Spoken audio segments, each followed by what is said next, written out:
안녕하세요. 성장하고 싶은 초등교사 큐쌤입니다. 저는 현재 경기도교육청 소속 초등교사이고요.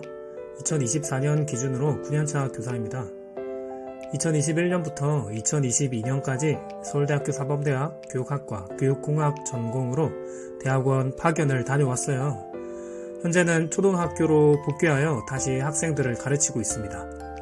오늘은 교사로 근무하다가 서울대학교 대학원 파견을 어떻게 하게 되었는지 설명을 드릴게요. 먼저 영상 요약을 해드릴게요.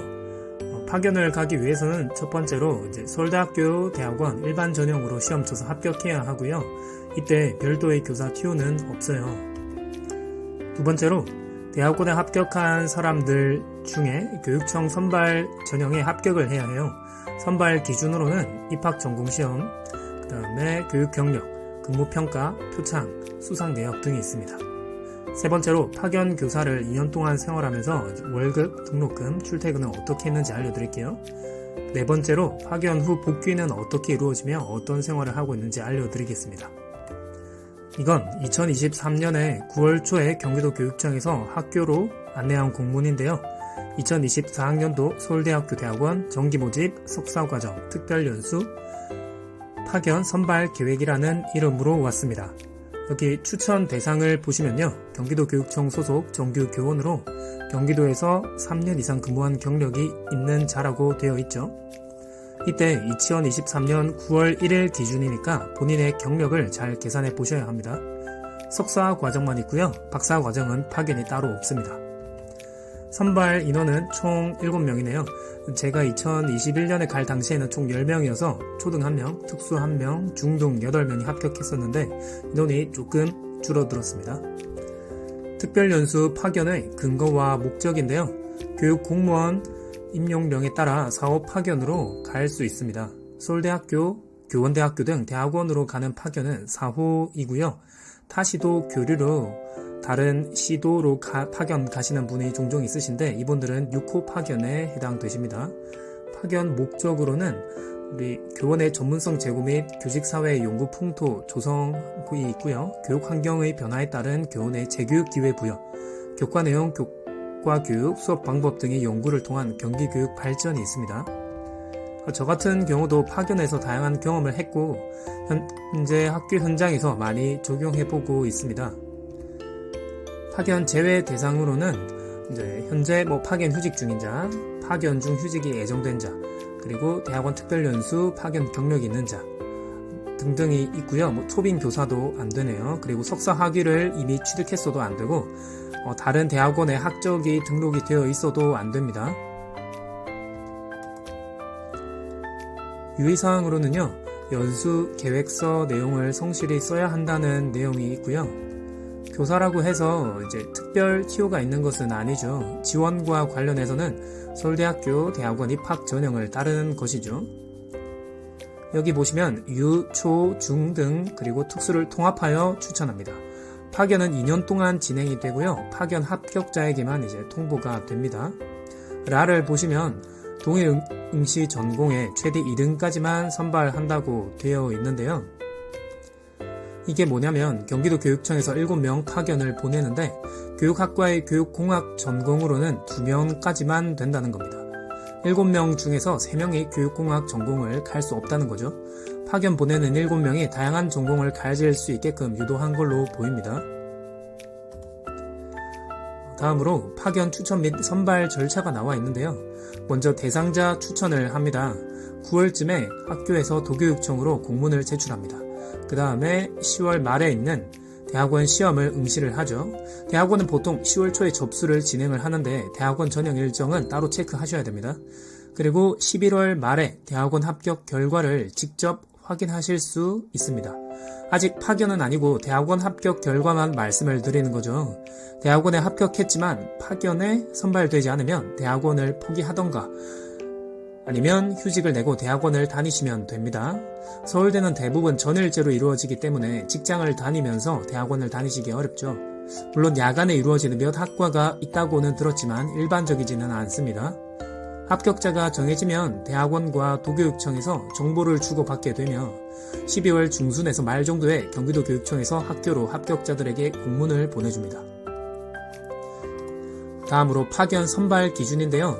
이 기준이 경기도 교육청에만 적용이 되는지 다른 교육청에도 적용되는지는 잘 모르겠습니다.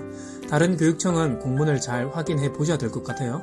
서울대학교 대학원에 합격한 사람들 중에서 이 기준을 바탕으로 선발되면 이제 파견을 가게 되는 거예요. 선발되지 않으면 휴직을 쓰고 대학원에 가거나 휴직을 하게 되면 월급을 받지 못하니 대학원 합격을 포기해야 할 수도 있겠죠.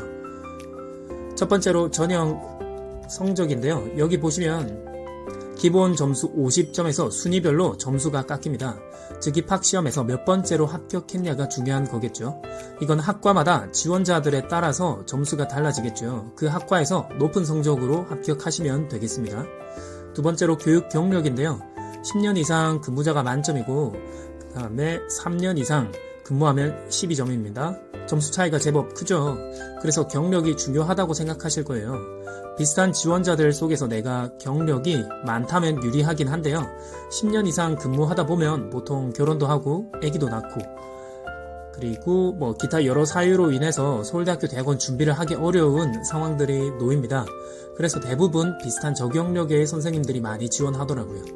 저는 4년 이상 6년 미만 근무 경력으로 지원을 했었어요.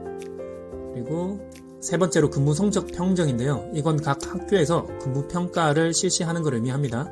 저는 직전 연도에서 학교에서 부장을 맡으면서 아무래도 근무 성적 평정을 잘 받았던 것 같아요. 학교에서 좀 주도적으로 일을 하려고 노력을 했거든요. 이건 각 학교 상황에 따라 열심히 하신다면 개별로 잘 받으실 수 있을 것 같아요. 네 번째로 포상 실적인데요. 저는 교육감 표창이 있어서 굉장히 유리했었어요. 제가 지원할 당시만 해도 교육장 표창이 없었는데 최근에 새로 생겼네요. 그래서 교육장 표창만 있으면 좀 해볼만 하지 않을까 싶은 생각이 듭니다. 다음으로 학과별 모집 인원인데요. 이건 전국 단위 모집 인원입니다. 전국 시도교육청에서 이 정도의 인원까지만 파견을 보내주겠다고 하는 겁니다. 2023년 기준으로 전국에서 78명을 뽑네요. 교육공학 전공이 2명이니 경기든 서울이든 대전이든 2명까지만 교육공학 전공으로 파견을 보내는 겁니다. 대학원 입학 시 교사별로 별도 TO를 주는 것이 아니라 합격자들 중에서 최대 이 정도 인원까지만 파견을 보내겠다는 겁니다. 다음은 서울대학교 대학원 전형 일정인데요. 10월 초에 접수를 해서 10월 중순에 시험을 보내요. 사범대학에 별도 일정이 있을 수 있으니까 잘 확인하셔야 돼요. 그리고 11월 말에 합격자 발표를 하게 됩니다. 다음은 영어 점수인데요. 교육학과는 개정 탭스 327점 이상을 받아야 해요. 저는 개정 전으로는 700점 근처, 개정 후로는 400점 근처로 받았던 기억이 있는데요. 처음에 대학원 입학을 준비할 때는 영어 고득점자가 많이 유리할 것 같아서 어떻게든 탭스 고득점을 받기 위해 노력했던 것 같아요. 그런데 탭스 고득점은 정말 쉽지 않잖아요. 그래서 탭스 고득점보다는 탭스는 여기 통과 기준만 갖추고 나서 차라리 전공이나 혹은 자기소개 관련 영어 면접을 더 준비한다거나 연구실에서 연구하는 관련 영어 논문을 더 많이 읽으시는 게 도움이 되실 것 같아요. 다음은 연수 계획서인데요. 지원하실 때 어떻게 연구를 할 건지 계획을 세워서 제출을 하셔야 돼요. 계획서가 선발 기준은 아니고요. 대학원에서 연구하는 것들을 교육 현장과 어떻게 연결시킬지 본인의 생각대로만 적어주시면 될 것 같아요. 다음은 연수 보고서인데요. 연수 끝나고 나서, 파견 다 끝나고 나서 연구 결과물들을 교육 현장과 연결지어서 공문으로 제출해 주시면 되겠습니다. 다음은 사범대학 모집 인원인데요. 교사 TO가 아니라 대학원 일반 전형 총 모집 인원이에요. 모집 인원 참고해 주시고요. 여기 석사, 석박통합, 박사 인원입니다. 이 모집 인원은 학과 내 상황에 따라 조금씩 바뀌더라고요. 저 때는 교육공학 5명 모집한다라고 했지만 실제로 교육공학 인원이 많이 필요해서 10명까지 뽑았습니다. 그리고 여기 협이라고 적혀 있는 것은 협동 과정입니다. 특정 한 과에 소속된 것이 아니라 여러 학과 교수님들의 지도를 받는 과정을 의미하죠. 다음으로 파견 교사 생활을 말씀드리자면요. 이제 첫 번째로 월급은 본봉 그대로 나옵니다. 그래서 교사들에게는 연구도 할 수 있는, 경력을 손해보지 않으면서 연구를 할 수 있는 일종의 혜택인 거죠. 대신 시간 외 근무수당, 담임수당, 성과급, 교원 연구비는 제외됩니다. 서울대 대학원은 전일제라 휴직을 하고 보통 다녀야 하는데 파견으로 가게 되면 월급이 나오니까 교사들에게는 정말 큰 혜택인 것 같아요. 국가에서 파견을 보내주는 만큼 대학원에서 좋은 경험들을 하고 나서 학교 현장에 돌아와서 더욱 열심히 연구하고 수업할 수 있을 것 같습니다. 두 번째로 등록금은 따로 지원되지 않아요. 대신 장학금 등으로 개별 능력에 따라 감면받는 것은 가능하죠. 세 번째로 출퇴근인데요. 연구실, 교수님 상황에 따라 조금 달라져요. 제가 연구하던 때는 2021년, 2022년이라 코로나 때여서 재택근무를 주로 했었습니다. 대신 코로나 시기에 교육공학에 대한 수요가 정말 많아져서 하루 종일 집에 앉아서 연구를 했던 기억이 나네요. 재택근무하면서 여러 행사들이 있을 때 일주일에 한 두세 번 학교에 갔었어요. 저는 파견 당시 통근이 어려웠었는데 동탄에서 살면서 서울대까지 자차를 끌고 가려니 석사는 주차 등록을 안 해주더라고요. 시간당 3,000원 주차비를 내야 해서 그냥 대중교통 타고 다녔습니다. 버스 타고 환승을 하니 동탄에서 서울대까지 편도 2시간, 왕복 4시간이 걸리더라고요. 제가 솔로였다면 기숙사를 들어갔겠지만 결혼도 한 상태여서 미친 척하고 왕복 4시간을 통근을 했었습니다. 요즘엔 코로나도 없으니 아마 매일 연구실에 출근을 해야 할 것 같네요. 그리고 매일 연구실에 출근을 해서 동료 선생님, 교수님과 소통을 해야 연구 석사 논문을 제때 잘 마치고 연구 주제도 잘 잡을 수 있을 것 같아요. 뒤처지지 않고 잘 따라갈 수 있겠죠. 저는 파견 생활 2년 동안 많이 배웠지만 힘들기도 했는데요. 이제 다음 영상에 파견 생활 후기에 대해서 알려드리도록 하겠습니다. 일단 파견이 끝나고 나서는 지금 이제 2023년부터 다시 학교 현장으로 복귀를 했고요. 보통 파견을 가게 되면 이제 현장에 복귀하고 나서 2년 동안 의무 복무를 반드시 해야 됩니다. 자, 혹여나 이제 석사를 끝내고 박사를 진학을 하고 싶은데 이제 석사 끝나자마자 이제 학교 현장에서 근무를 해야 박사도 또 지원을 할 수가 있는 거죠. 저는 박사를 따로 지원할 생각은 아직은 없고요. 일단 학교 현장에서 여러 가지 경험들을 쌓으면서 제가 배웠던 것들을 많이 실천해보고 싶은 생각이 듭니다.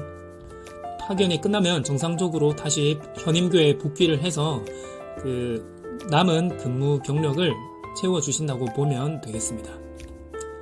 오늘 영상은 여기까지 할게요. 시청해주셔서 감사합니다. 안녕.